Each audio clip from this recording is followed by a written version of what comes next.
2020년 18회 1급 사회복지사 시험 기출문제 사회복지 실천 기술론 영역을 다루겠습니다. 자, 26번에 사회복지 실천의 지식과 기술을 습득하는 방법으로 모두 옳은 것을 묻고 있는데요. 기억, 사례회의를 개최해서 통합적 지원 방법에 대해서 논의한다. 자, 지금 지식, 기술을 습득하는 방법. 여러분들이 교과목을 통해서 이제 2급 자격증을 취득하는 과정에서 교과목을 통해서 여러 가지 이론들, 기법들을 이제 학습하셨을 텐데 그것을 여러분이 실습 나가서 구체적으로 적용하면서 경험과 기술에 대한 내용들도 여러분이 다 이제 경험을 하셨을 텐데요. 자, 그 두 가지가 다 필요한 겁니다. 자, 사례회의를 개최해서 통합적 지원 방법에 대해서 논의하는 것. 그리고 여러분이 실습 현장에서도 이런 경험을 아마 하셨을 것 같습니다. 니은, 가족치료 모델을 이해하기 위해서 해결 중심 가족치료 세미나에 참석하는 것. 주로 지식에 관련된 내용이라고 볼 수 있겠고요. 디귿, 윤리적 가치 갈등의 문제에 대해서 직장 동료와 잠을 구하는 것도 지식에 포함될 수 있겠습니다. 리을, 초점 집단 면접을 실시해서 이용자 인식을 확인하는 것인데요. 기억, 니은, 디귿은 아마도 잘 고르셨을 것 같은데 아마도 틀리신 분들의 상황이 리을은 여기 해당되는 거 아닌가 라고 생각하셨을 것 같은데요. 자, 이것도 해당이 됩니다. 그러니까 기억, 니은, 디귿, 리을 다 해당이 되겠고요. 자, 초점 집단 면접 실시해서 이용자 인식을 확인하는 것. 여러분들 실습 현장에서 이런 걸 딱 해보진 않았을 수 있겠지만 이런 것과 비슷한 활동들, 개별 상담, 집단 상담, 집단 활동 지도 이런 것들 여러 가지를 했을 텐데요. 자, 이것도 그 중에 하나라고 볼 수 있겠습니다.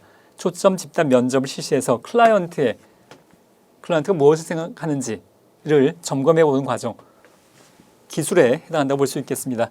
정답은 기억, 니은, 디귿, 리을 네 가지가 다 해당이 된다고 볼 수 있습니다.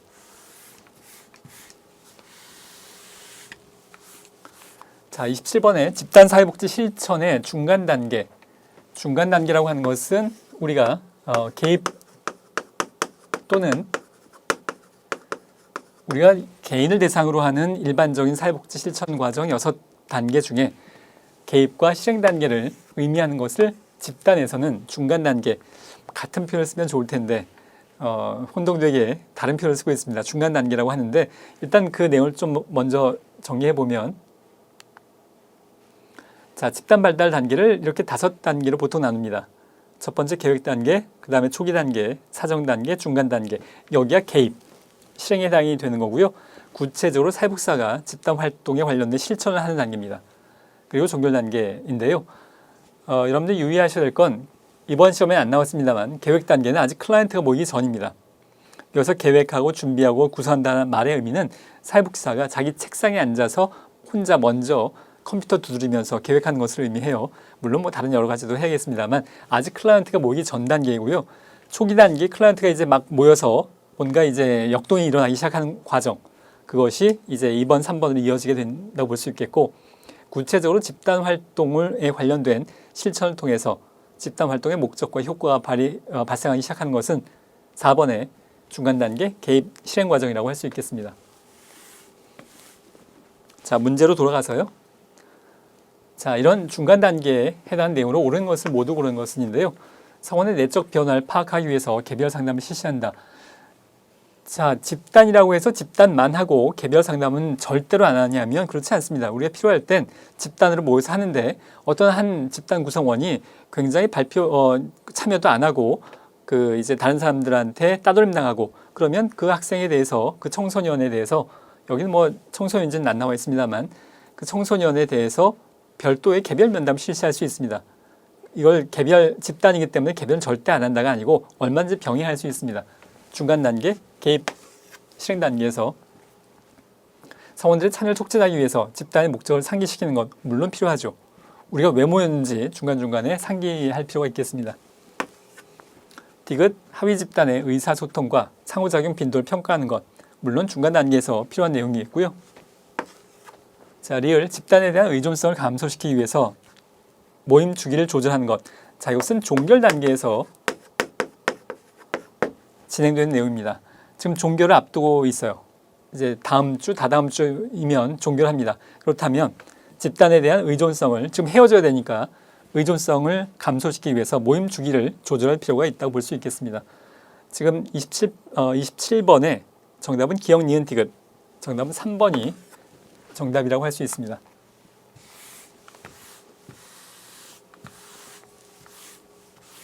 자, 28번에 집단 성원 간의 관계를 파악하는 사정 도구에 관련된 설명으로 옳은 것은 무엇인가입니다. 사회복지 실천 기술론이 올해 상당히 어려운 문제들이 많이 나왔습니다. 그러니까 하나하나의 문제에 아주 전혀 이제 보지 못한 내용이 나왔다기보단 하나하나의 문제가 상당히 난이도가 높게 나타났는데요. 이 문제도 쉽지 않은 문제에 해당이 됩니다. 자, 1번 소시오메트리, 성원 간의 상호작용 빈도를 기록한다 인데요. 상호작용 빈도를 기록하는 건 2번의 상호작용 차트입니다. 여기 나와 있는 상호작용 차트에 대한 설명이고요.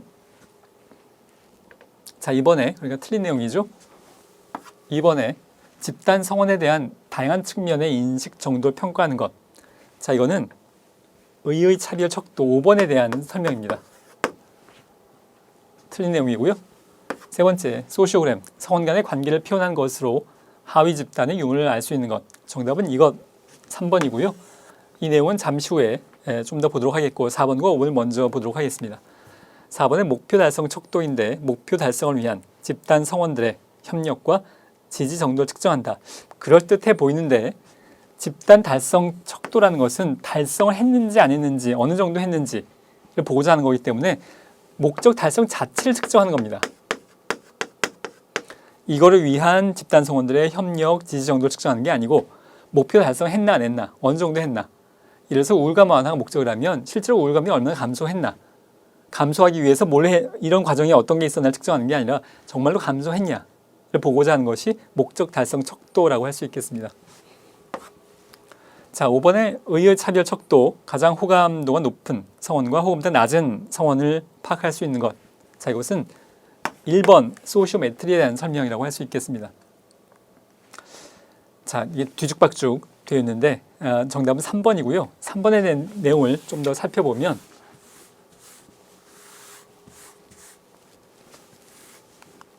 자, 소시오그램.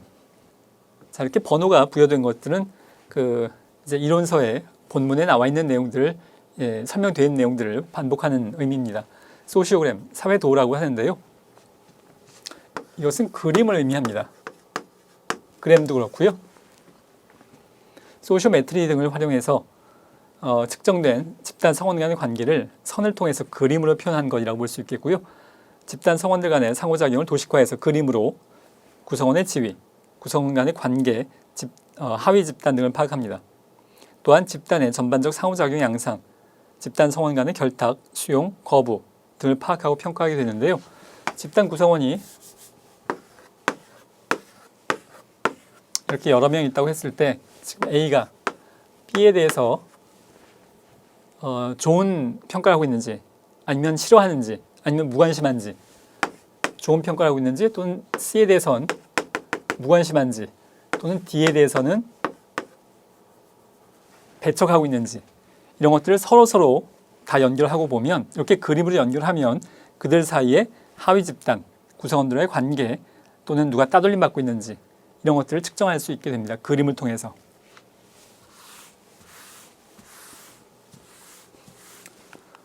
자, 29번에 집단 성원의 주도성이 높은 것부터 순서대로 나열한 것인데요. 사회복지사가 주도하는 것이 아니란 말의 의미입니다. 집단 성원, 클라이언트가 주도성이 높은 것의 순서인데요. 자, 기본적으로 기역, 니은, 디귿, 리에서 가장 우선적인 건 물론 자조 집단입니다. 자조 집단의 모토는 뭐냐 하면 사회복지사의 개입을 최소화하는 겁니다. 자조, 스스로 자자의 도울 쪽, 영어로는 self-help. 클라이언트가 스스로 자신들을 돕는 과정. 클라이언트들인 집단 구성원들이 사회복지사가 돕는 것보다 자기들끼리 도와가는 과정. 그러니까 사회복지사 역할을 최소화한 것. 여기서 유의할 것은 사회복지사 역할이 없다라고 생각하시면 안 됩니다. 아주 없진 않아요. 있기는 있는데 최소화라는 얘기가 적게 한다는 얘기지, 가급적 적게 한다는 얘기지 아예 없다는 얘기가 아니죠. 사회복지사 역할이 없는 건 아니에요. 있습니다만 사회복지사가 가급적 관여하지 말고 역할을 하지 말고 클라이언트들끼리 그것이 스스로 돕는다는 말의 의미죠. 자조, 스스로 자기들끼리 돕는다.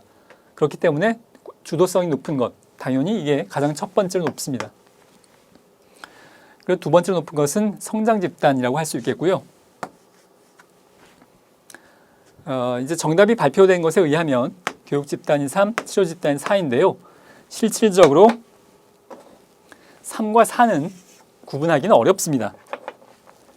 만약에 3, 4 이것을 순서를 바꾸는 바람에 틀린 그런 문제 형성이 그 보기가 구성이 되어져 있다면 이건 오답 논란에 휩싸이게 될 겁니다. 디귿 치료 집단과 리을 교육 집단이 명백하게 순서가 교육 집단이 치료 집단에 비해서 집단 성원의 주도성이 높다라고 하긴 학자마다 의견이 갈릴 수가 있겠는데요. 제가 항상 드리는 말씀 중에 하나입니다만 그렇게 혼동되는 문제는 출제자도 알고 있기 때문에 그렇게 오답에 문제에 오류가 있는 걸로 이제 판단할 만한 그런 보기를 만들어내지 않아요. 그러니까 3, 4 관련 없이 1, 2만 가지고도 정답이 나타날 수 있도록 골라질 수 있도록 그렇게 보기를 만들어냅니다. 자, 일단 기억과 니은 1번과 2번이 기억, 니은인 보기를 찾아보면 그러니까 3, 4번 말고 앞에 기억 앞에가 자조 집단, 두 번째가 성장 집단인 건 이거 하나밖에 없습니다. 자, 정답은 1번으로 골라낼 수 있습니다.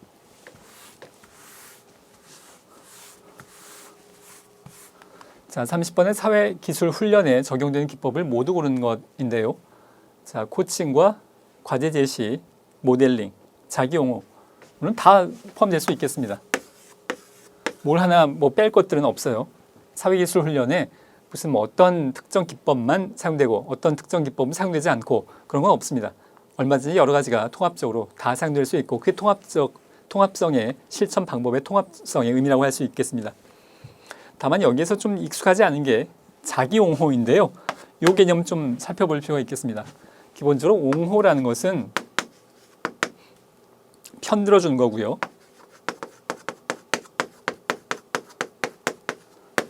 클라이언트의 권리를 대신 주장해 주는 것. 그러니까 사회복지사가 자기 권리를 주장하지 못하는 클라이언트에게 그 권리를 사회복지사가 대신해서 주장해 주는 것이 옹호 활동이라고 할 수 있겠는데, 자, 앞에서 제가 이런 시간에 설명하는 예, 오아시스라는 영화입니다. 꽤 오래전 영화이긴 합니다만 여기에서 중증 장애인으로 나오는 주인공이 식당에서 장애인이라는 이유로 거절당합니다. 그 식당에서 나가주세요. 앞뒤 설명하자면 좀 시간이 길어져서 제 본 강의에서 하는 내용입니다만 식당에서 거절당하고 나가는데요. 그럴 때 이 클라이언트가 하는 얘기 그냥 가요 이렇게 얘기합니다. 같이 갔던 사람에게 사실 억울한 지금 자신의 돈을 안 내겠다는 것도 아니고 자신의 권리를 차별당하고 있는 상황이라고 볼 수 있겠는데요.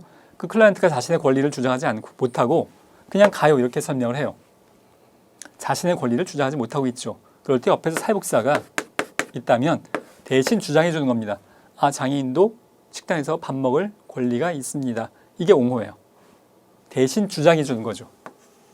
그런데 사실 가장 바람직하기로는 사회복지사가 주장해 주는 것이 아니라 이 클라이언트 본인이 나도 밥 먹을 권리가 있어요 라고 자신의 권리를 옹호하는 것이 가장 바람직하죠. 사회복지사가 옹호해 주는 것이 아니라 자기 스스로 옹호하는 것, 자신의 권리를 주장하는 것, 그것이 이 자기 옹호의 의미라고 할 수 있겠고요. 자, 역시 이것도 사회기술 훈련 과정에서 이러한 내용들이 뭔가 장애인 차별당했을 때 적절한 방식으로, 버럭 화내지 말고, 사회기술 훈련이잖아요. 적절한 방식으로, 적절한 언어로, 적절한 과정을 거쳐서 자신의 주장을 하는 것, 사회기술 훈련에서 얼마든지 쓰일 수 있는 방법이라고 할 수 있겠습니다. 자, 그래서 네 가지가 다 활용이 됩니다. 정답은 5번입니다.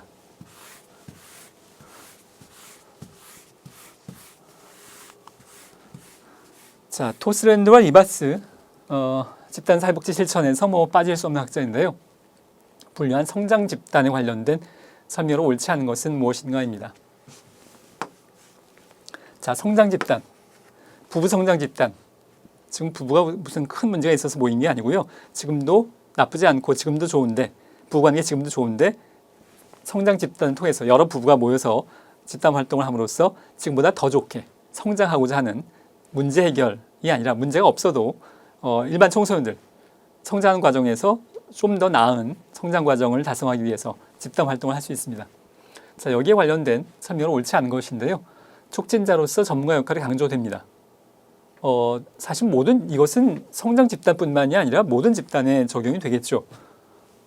자, 지금 촉진자 집단 구성원이 이렇게 있는데 이들이 상호작용을 잘 할 수 있도록 이걸 활발하게 할 수 있도록 하는 것이 촉진자의 역할입니다. 여기서 여러분들이 이제 비교하셔야 되는 내용이 촉매자 역할이에요. 촉진자는 이렇게 집단 안에서 청소년들이 부부들이 상호작용을 열심히 잘 할 수 있도록 하는 과정이고요. 촉매자는 전문가들이 잘 협력할 수 있도록 하는 겁니다. 둘 다 촉자로 시작돼서 혼동될 수 있겠습니다만 촉진자는 클라이언트가 집단 활동에서 또는 조직에서 활발하게 교류할 수 있도록 하는 거고요. 촉매자는 전문가들이 클라이언트를 잘 돕기 위해서는 전문가들이 협력해야 될 텐데 그 협력을 이끌어내는 역할 촉매자라고 합니다. 자, 1번 일단 맞고요. 맞는 내용이고요. 두 번째, 성원 간의 상호작용이 중요한 도구다. 자, 이것도 성장 집단만 그렇겠습니까? 모든 집단이 해당이 되겠죠. 개별 성원의 자기 표출을 긍정적으로 인식하는 것. 표출을 해야 상호작용이 되겠죠. 이것도 당연합니다. 자, 공동과업의 성공적 수행이 1차적인 목표이다. 자, 과업은 아니에요. 이것은 과업 집단에 대한 설명입니다. 성장 집단은 어울리지 않는 내용이고요. 옳지 않은 것은 4번이 정답이고요. 5번, 공감과 지지를 얻기 위해서 동질성이 높은 성원들로 구성하는 것도 충분히 고려해 볼 필요가 있겠습니다. 정답은 4번입니다.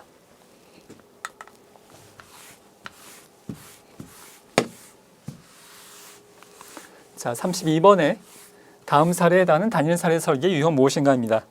단일 사례 설계가 사회복지 조사론에서 다루어지기 때문에 제가 이론 강의에서 직접 다루지 않았습니다만 사실은 기본적인 개념은 여러분들 아마 다 알고 있을 겁니다. 근데 응용 문제에 해당이 되기 때문에 굉장히 시험 현장에서 어렵게 느껴졌을 법한 문제인데요. 자, 일단 단일 사례 설계 A, B, A, B의 내용을 분석하시면 되는 건데 그러니까 A는 개입하지 않은 기초선 단계, B는 개입 단계 그 두 가지를 분석을 해보면 자, 노인복지관 사회복지사가 어르신들의 우울감 개선 프로그램을 계획을 하고 있습니다. 프로그램 시작 전에 참여하는 어르신들 심리검사를 행했고요. 그러니까 여기가 A입니다. 원래 어땠는지 지금 프로그램 시작하기 전에 프로그램의 효과성을 알려면 원래 어땠는데 프로그램을 통해서 이렇게 좋아졌더라는 걸 판단하려면 평가 측정하려면 원래 어땠는지를 알아야 그 이제 완화된 개선된 측면을 수치로 알아낼 수 있겠는데요. 그래서 원래 어땠는지 평상시 어땠는지를 알아내는 과정 그걸 우리가 기초선이라고 표현을 하죠. 그리고 2주간의 정서 지원 프로그램을 실시를 했어요. 그리고 변화를 측정했습니다. 자, 이게 B단계입니다. 2주 동안에 개입을 했어요. 그래서 얼마나 지금 우울감이 개선되고 있는지 완화되고 있는지를 지금 2주 동안 측정하고 있습니다. B예요. 자, 일주일 후에 일주일 동안 지금 쉬었습니다. A 단계를 하나 삽입을 했죠. A 단계는 개입 안 하는 단계, B는 개입하는 단계. 일주일 동안 쉬었습니다. 그리고 같은 어르신을 대상으로 2주간 개입을 하긴 했는데 똑같은 게 아니라 지금 다른 걸 했어요. 정서 지원 프로그램을 했는데 이번엔 명상 프로그램을 실시했어요. 자, 이게 만약에 정서 지원 프로그램을 한 거라면 전형적으로 AB에 해당합니다. 원래 어땠는지 측정, 개입하고 측정, 쉬었다가 측정하고 다시 개입하고 측정, AB. 그래프를 그리자면 우울감이 이렇게 높았어요. 원래 처음에 2주 동안 정서 지원 프로그램 했더니 우울감이 이렇게 낮아졌어요. 그리고 2주 동안 쉬었어요. 그랬더니 다시 우울감이 높아졌어요. 그리고 B를 다시 개입했더니 정서 지원 프로그램 했더니 우울감이 이렇게 낮아졌어요. 아, 그렇다면 이 프로그램 효과 있네. 안 할 땐 이렇게 높고 했더니 이렇게 낮아지더라. 이거 AB 효과 있네 라고 측정이 되는 건데요. 지금 문제는 뭐냐 하면 이걸 똑같은 걸 안 하고 다른 걸 했다는 건데, 우리가 보통 BAB 이런 걸 하고 그 다음에 ABCD라고 보통 다룹니다. 기초선 측정한 다음에 다른 개입 방법을 연달아 수행하는 것, 이걸 ABCD 기초 설계라고 해서, 예를 들자면 여기는 개별 상담하고 여기는 집단 상담하고 2주 동안, 그러니까 원래 어땠는지 측정한 다음에 2주 동안 개별 상담, 또 2주 동안의 집단 상담, 또 2주 동안의 가족 치료. 자, 이렇게 여러 가지 다양한 기법들을 적용해서 다른 개입을 하는 것, 똑같은 B가 아닌 C, 또 다른 개입인 D. 그래서 보통 A, B, C, D 이렇게 하는데요. 이거 지금 두 개를 합해서 응용 문제를 만들어낸 겁니다. 저는 문제로 출제자의 입장에서 보자면 굉장히 훌륭한 문제에 해당이 됩니다. 이걸 합해서 응용 문제를 만들어낸 거예요. 그래서 여기가 기본적으로 AB의 구조인데 똑같은 개입 방법이 아닌 새로운 개입 방법을 실시했습니다. AB, AC가 된 거죠. 이것과 이것을 지금 조합한 것의 의미입니다. 자, 그래서 이게 지금 똑같은 B가 아니라 여기가 새로운 프로그램 C를 개입한 것이라고 볼 수 있고요. 자, 그래서 A, B, A, C가 됐습니다. 정답은 5번이 A, B, A, C인데요. 시험 현장에서 아마 상당히 당황한 분들이 많을 것 같습니다. 굉장히 난이도 높은 문제에 속합니다.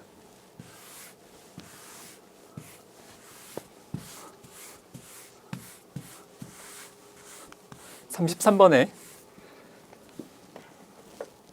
초기 면접을 위한 준비를 적절하지 않은 것은인데요. 면접 목적을 잠정적으로 설정합니다. 확정된 건 아니지만 면접 목적을 잠정적으로 설정할 필요는 있겠고요. 모든 질문을 사전에 확정해 놓는다. 물론 말도 안 됩니다. 옳지 않은 것의 정답은 2번입니다. 자, 우리가 면접은 클라이언트와의 상호작용을 통해서 이루어집니다. 그렇기 때문에 대개 프로그램이라는 것도 우리가 다루는데요. 프로그램은 사회복지사가 미리 사전에 굉장히 면밀하게 계획을 해놓습니다. 5분 지점에 어떤 활동을 하고 10분 지점에는 어떤 활동을 하고 15분 지점엔 어떤 활동을 하고를 아주 그 영화 감독이 영화 만들듯이 계획을 면밀하게 하는데요.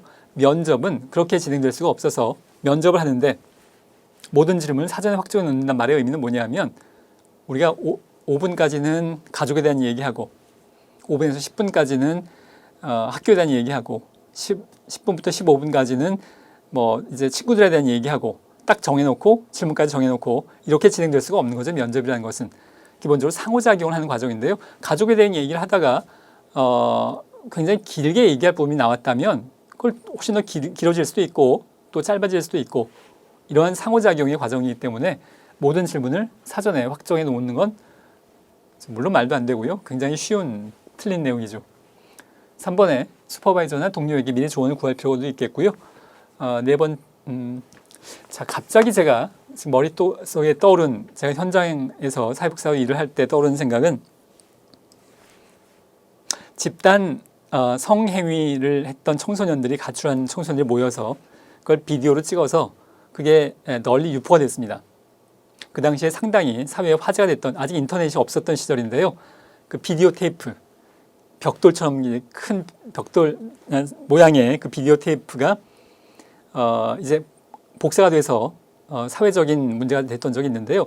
제 동료 중에 한 명이 제가 복지관에 근무할 때 그 클라이언트 그 상황에 동영상에 나오는 그 청소년이 상담이 배정이 돼서 상담을 하게 됐습니다. 그래서 이 친구가 그 사회복지사가 굉장히 난감해하면서 이거 어떻게 상담을 해야 되지? 하고 그 당황스러워했던 기억이 남아 있는데요. 동료에게 슈퍼바이저에게 자문을 구해야죠. 그런 상황에 클라이언트 청소년에게 어떻게 접근하면 좋을지에 대해서 사전에 조언을 구할 필요가 있습니다. 자, 4번에 클라이언트의 특성을 고려해서 시설 환경에 대한 준비를 물론 하는 것이 필요하겠고요. 5번에 의뢰서가 있는 클라이언트의 문제와 관련된 전문 지식을 보완하는 것. 성폭력 피해가 있는 클라이언트라면 사전 지식을 갖출 필요가 있겠고 알코올 중독이라면 또 마찬가지일 수 있겠습니다. 자, 적절하지 않은 것 아주 쉬운 문제입니다. 답을 고르는 과정에서는 정답은 2번입니다. 34번에 가정폭력 피해 경험이 있는 사회복지사가 자기 노출을 고려하는 목적으로 옳은 것은 무엇인가인데요. 기본적으로 자기 노출인데 이것은 사회복지사의 개인적 경험입니다. 지금 여기는 클라이언트에 대한 내용은 안 나와 있지만 아마도 이 클라이언트를 만나고 있는 과정에서 가정폭력 피해인 클라이언트를 만나고 있는 사회복지사가 있는데 이 사회복지사 본인도 과거에 가정폭력 어렸을 때라든가 가정폭력 피해 경험이 있습니다. 가정폭력 피해 클라이언트를 만났는데 자 이럴 경우에 자기 노출 고려하는 목적 이렇게 얘기하는 거죠. 클라이언트가 잘 말을 하지 않습니다. 자기의 피해 경험에 대해서 창피한 일이기도 하고 사회복지사에게 이런 것까지 얘기해도 되나 라는 우려가 될 수도 있겠고요. 그런 상황에서 사회복지사가 나도 가정폭력 피해 경험이 있어요. 어렸을 때 라고 이야기한다면 이 클라이언트 입장에서 굉장히 동질감을 느끼면서 자기 속마음을 털어놓을 수 있는 가능성이 높아질 수 있겠는데요. 자, 그것과 관련된 내용들을 정답을 찾아보는 겁니다. 자, 1번 역전을 활용하기 위해서. 자, 일단 역전이는 기본적으로 부정적인 겁니다. 그 심리상담 이제 세분화된 분야 중엔 역전이를 활용하는 이제 그런 모델들도 있긴 합니다만 우리가 지금 사회복지사 1급 과정에선 그게 정답으로까지 나온 적은 없어요. 무조건 현재까지는 역전이는 나쁜 거다, 부정적인 거다라고 생각하시면 되겠는데 역전 나쁜 걸 활용할 리가 없죠. 일단 틀린 내용이고요. 자, 옳은 것은 정답은 2번입니다. 클라이언트의 표현을 촉진하기 위해서 지금 이 클라이언트가 자신의 가정폭력 상황에 대해서 마음을 열고 이야기하는 것을 주저할 때 사회복지사가 나도 그런 경험이 있어요 라고 이야기해 주는 건 자신의 속마음 표현하는 것에 도움이 될 수 있죠. 자, 정답은 2번이고요. 3번 자신과 비슷한 경험인지 알아보기 위해서. 4번 클라이언트의 자기 합리화를 돕기 위해서. 굉장히 엉뚱한 질문입니다. 5번 사회복지사가 자신의 문제를 극복했는지 확인하기 위해서. 지금 사회복지사가 자기가 자기 문제 해결했는지 이게 지금 중심이 아니죠. 우린 클라이언트 돕기 위해서 만나는 겁니다. 자, 그래서 정답은 2번이겠고요. 자, 뭐 이 내용을 이해하는 데 어려움은 없으시겠습니다만 여러분들이 이 자기 노출과 관련돼서 꼭 유의하셔야 될 건 뭐냐면 자기 노출을 하면 할수록 좋다는 절대로 아닙니다. 이런 상황에도 불구하고 이런 상황이면 효과적으로 사용될 수 있겠지만 이런 상황임에도 불구하고 자기 노출은 정말로 필요하다고 판단되는 경우에 한해서 제한적으로만 꼭 사용해야 하는 것이 아니고요. 사용 안 해도 좋고 근데 정말로 필요하다라고 판단이 되는 경우에만 제한적으로 사용하는 거지 자기 노출을 많이 하면 할수록 좋다. 결국은 사회복지사 개인에 대한 내용을 노출하는 건데요. 그것은 기본적으로 바람직하지 않습니다. 그래서 꼭 필요한 경우에만 제한적으로 한다. 또 함께 기억을 하실 필요가 있겠습니다.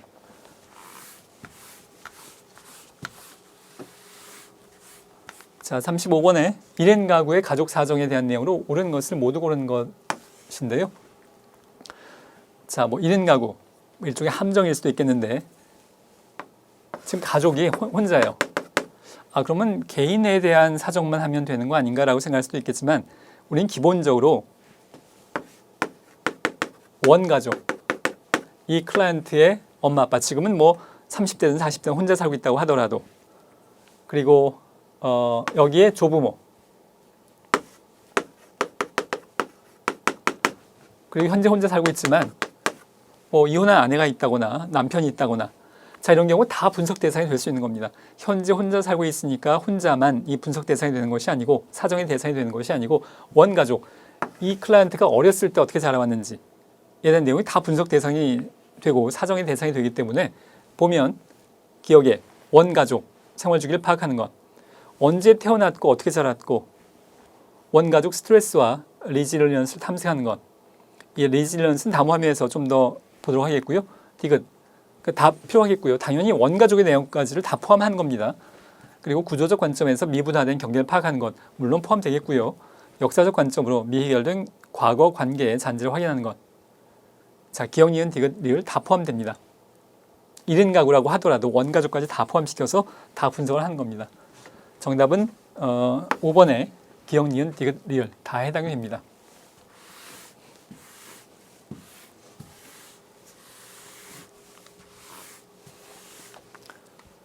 자, resilience. 이게 또 영어라서 우리는 resilience 이렇게 표현합니다만 그냥 resilience라고도 하기도 하고요. 또 이것이 번역하는 과정에서 회복 탄력성이 요즘은 이제 점점 더 자리 잡고 있습니다만 그거 말고 적응 유연성이라고도 하고 뭐 또 여러 가지 용어들이 사용됩니다. 회복 탄력성이 요즘은 제일 많이 쓰이는 것 같습니다. 근데 이제 표현이 애매하다 보니까 번역된 단어들이 여러 가지 쓰이다 보니까 아예 그냥 외래어처럼 resilience 또는 resilience 다 씁니다. 자, 이 개념은 역경과 고난에 처한 개인이 인생의 바닥 상황에서 바닥을 치고 다시 올라올 수 있는 회복력, 스프링이 눌렸다가 다시 회복하는 것 같은 겁니다. 회복 탄력성은 개인마다 차이가 있고 위기 시에 개인뿐만이 아니라 가족도 역기능적 행동을 보일 수도 있지만 가족 탄력성을 보일 수도 있습니다. 개인에게 적용되기도 하고 가족에게 적용되기도 하는데 지금 뜻하지 않게 굉장히 빈곤한 상황에 처했습니다. 근데 어떤 사람은 이걸 극복하기 위해서 정말 잠도 안 자고 일을 할 수도 있겠고요. 돈을 벌기 위해서. 근데 어떤 사람은 좌절에 빠져서 아무 일도 안 할 수 있습니다. 오히려. 어떤 역경, 고난에 처했을 때 이것을 어떻게 극복할 거냐에 대한 정신적인, 심리적인 힘은 개인마다 굉장히 차이가 나서 이렇게 회복을 할 수 있는 힘을 심리적인 회복 탄력성이라고 합니다. 고난에 처했을 때. 우리가 현장에서 만나는 클라이언트의 경우에 이 클라이언트가 어느 정도의 회복 탄력성을 나타낼 수 있는가는 판단과 사정의 중요한 항목이 될 수 있겠습니다.